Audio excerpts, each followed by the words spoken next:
আকাশবাণী খবর পড়ছি ধৃতি সেন শর্মা। বিশেষ খবর হলো, প্রধানমন্ত্রী নরেন্দ্র মোদী বলেছেন গোটা বিশ্ব জুড়ে সেবামূলক কাজের প্রতি চাহিদা বাড়ছে। তিনি আজ বাজেট পরবর্তী এক ওয়েবিনারে ভাষণ দেন। পশ্চিম এশিয়ার পরিস্থিতি নিয়ে আলোচনার দাবিতে বিরোধী সদস্যদের হই হট্টগোলের জেরে লোকসভার অধিবেশন দিনের মতো মুলতুবি। দুটি কক্ষেই আজ পশ্চিম এশিয়া নিয়ে বিবৃতি দিয়েছেন বিদেশমন্ত্রী ডক্টর সুব্রমণিয়াম জয়শঙ্কর। সরকার মুদ্রাস্ফীতি নিয়ন্ত্রণে আনা এবং তার প্রভাব যাতে সাধারণ মানুষের ওপর না পড়ে তা সুনিশ্চিত করতে আর্থিক ও বাণিজ্যিক নীতি প্রণয়ন সহ একগুচ্ছ প্রশাসনিক ব্যবস্থা নিয়েছে বলে অর্থমন্ত্রী নির্মলা সীতারামন আজ লোকসভায় জানিয়েছেন। রাজ্যসভায় পরিবেশ, বন ও জলবায়ু পরিবর্তন মন্ত্রকের কাজকর্ম নিয়ে আলোচনা শুরু হয়েছে। পশ্চিমবঙ্গ সফররত মুখ্য নির্বাচন কমিশনার জ্ঞানেশ কুমারের নেতৃত্বে পূর্ণাঙ্গ বেঞ্চ আজ পশ্চিমবঙ্গের স্বীকৃত রাজনৈতিক দলগুলির সঙ্গে বৈঠক করেছে। রাজ্যে এসআইআর নিয়ে ফের সুপ্রিম কোর্টের দ্বারস্থ হয়েছে পশ্চিমবঙ্গ। ভারত আগামীকাল মহিলাদের এএফসি এশিয়ান কাপ ফুটবলে চীনা তাইপের মুখোমুখি হবে। আসছে বিস্তারিত খবরে। প্রধানমন্ত্রী নরেন্দ্র মোদী বলেছেন, গত কয়েক বছরে ভারতের স্বাস্থ্য পরিকাঠামো আরো মজবুত হয়েছে।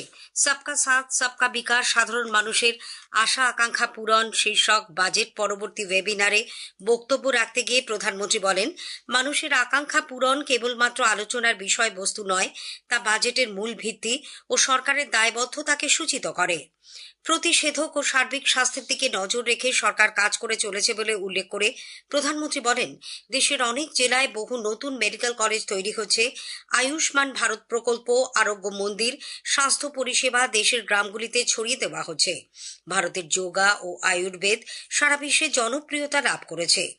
পরিচর্যামূলক অর্থনীতির উত্থানের প্রতি গুরুত্ব দিয়ে শ্রী মোদী বলেন, সেবামূলক কাজের প্রতি চাহিদা গোটা বিশ্বে বেড়েই চলেছে।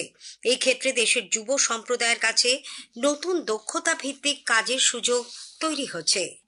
एक अहम विषय जिसका मैं जिक्र करना चाहूंगा वो है केयर इकोनॉमी। आने वाले दशक में देश में सीनियर सिटीजन्स की संख्या तेजी से बढ़ेगी। इसके अलावा आज वर्तमान में दुनिया के कई देशों में केयर गिवर्स की भारी मांग है। इसलिए अब हेल्थ सेक्टर में लाखों युवाओं के लिए नई स्किल आधारित रोजगार के नए अवसर तैयार हो रहे हैं। স্বাস্থ্য পরিবার কল্যাণ মন্ত্রক আজ সবকা সাথ সবকা বিকাশ, মানুষের আশা আকাঙ্ক্ষা পূরণ শীর্ষক বাজেট পরবর্তী ওই ওয়েবিনারের আয়োজন করে। কেন্দ্রীয় বাজেটে ঘোষিত নিমহ্যান্সের দ্বিতীয় শাখা স্থাপনের মাধ্যমে মানসিক স্বাস্থ্য পরিকাঠামোকে শক্তিশালী করার উপর যে গুরুত্ব দেওয়া হয়েছে তা নিয়ে এতে আলোচনা করা হয়। আজকের আলোচনায় নিমহ্যান্স 2 এর প্রতিষ্ঠা, চালু মানসিক স্বাস্থ্য প্রতিষ্ঠানগুলির আধুনিকীকরণ ও শক্তিশালী করা, উন্নত স্বাস্থ্য সেবা, প্রশিক্ষণ, গবেষণা ও স্নায়ু বিজ্ঞানের ক্ষেত্রে নতুন উদ্ভাবনের বিষয় উঠে আসে। পশ্চিম এশিয়ার পরিস্থিতি নিয়ে আলোচনার দাবিতে বিরোধী সদস্যদের হই হট্টগোলের জেরে লোকসভার অধিবেশন আজ বারংবার ব্যাহত হওয়ার পর দিনের মতো মুলতুবি হয়ে যায়। দ্বিতীয়বার মুলতুবির পর বেলা 3টে নাগাদ সভার অধিবেশন আবার বসলে প্রিজাইডিং অফিসার জগদম্বিকা পাল কংগ্রেস সদস্য মোহাম্মদ জাভেদকে কার্যসূচি অনুযায়ী লোকসভার অধ্যক্ষকে অপসারণ সংক্রান্ত প্রস্তাব উত্থাপন করতে বলেন।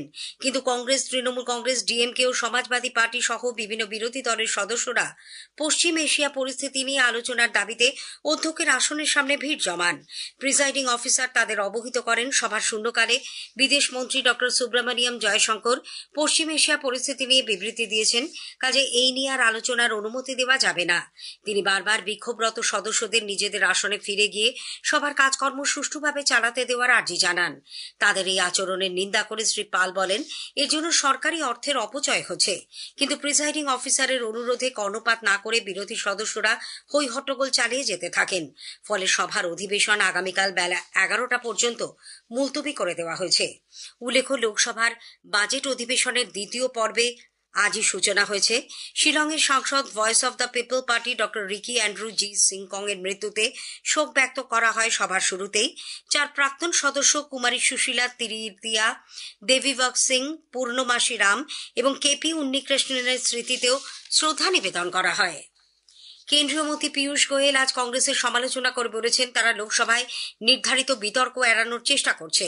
সংসদ চত্বরে সাংবাদিকদের শ্রী গোয়েল বলেন, কংগ্রেসের অনুরোধে অধ্যক্ষের বিরুদ্ধে অনাস্থা প্রস্তাবের নোটিশটি গ্রহণ করা হয়েছিল। সেই অনুযায়ী প্রস্তাব নিয়ে আলোচনার তারিখ ও যথাযথ পর্যালোচনার পর তা নির্ধারিত হয়।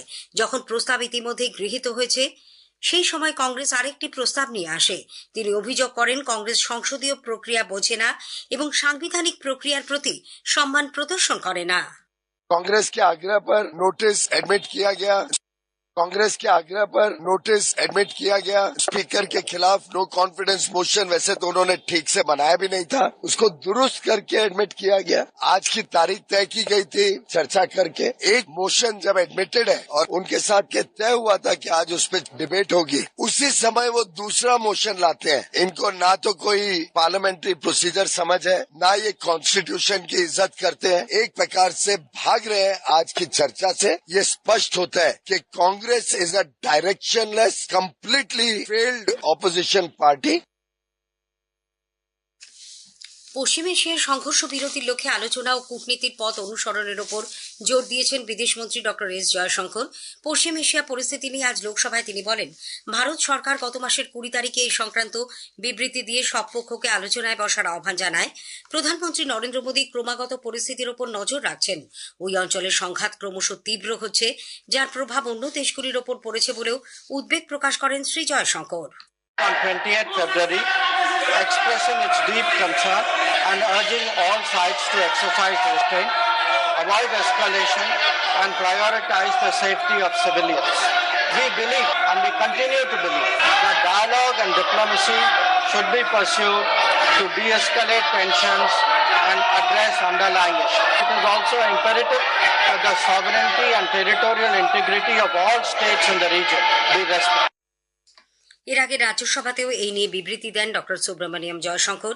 পরিস্থিতির জটিলতা প্রসঙ্গে তিনি বলেন, সরকার নাগরিকদের সুরক্ষা ও নিরাপত্তা সুনিশ্চিত করতে বদ্ধপরিকর।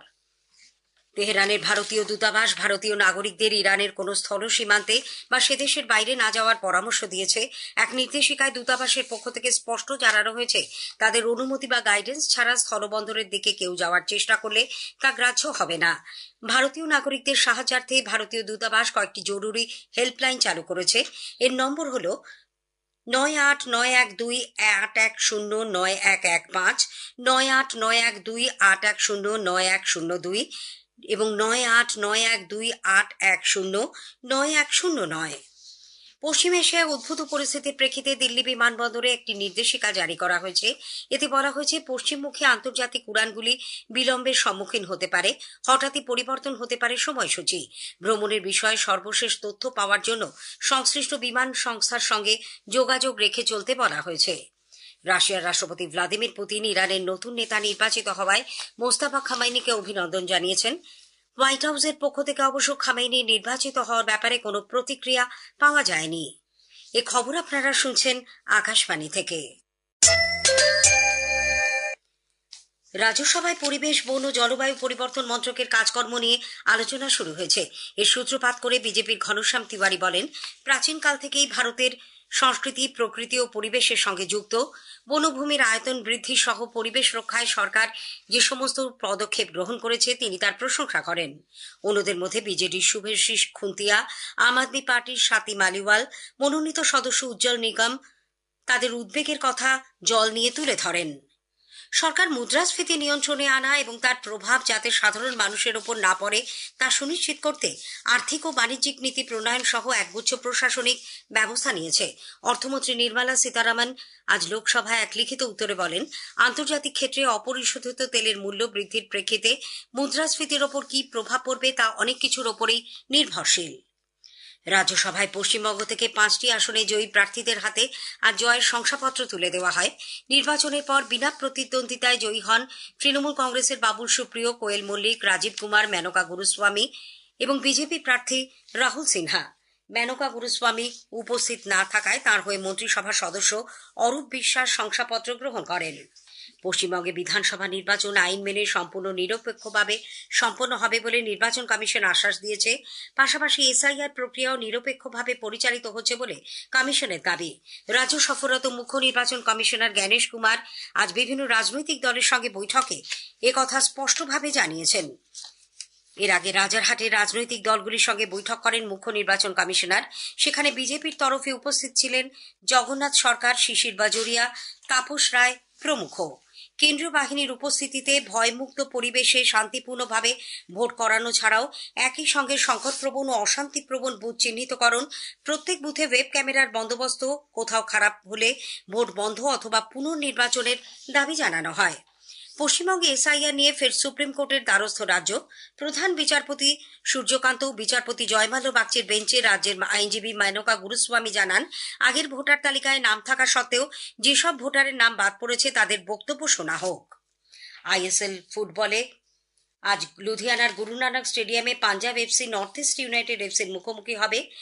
এদিকে ভারত আগামীকাল মহিলাদের এএফসি এশিয়ান কাপ ফুটবলে গ্রুপ সির শেষ ম্যাচে চীনা তাইপের বিরুদ্ধে খেলবে। সিডনি স্টেডিয়ামে খেলা শুরু ভারতীয় সময় বেলা 2:30টায়। খবর আপাতত এ পর্যন্ত।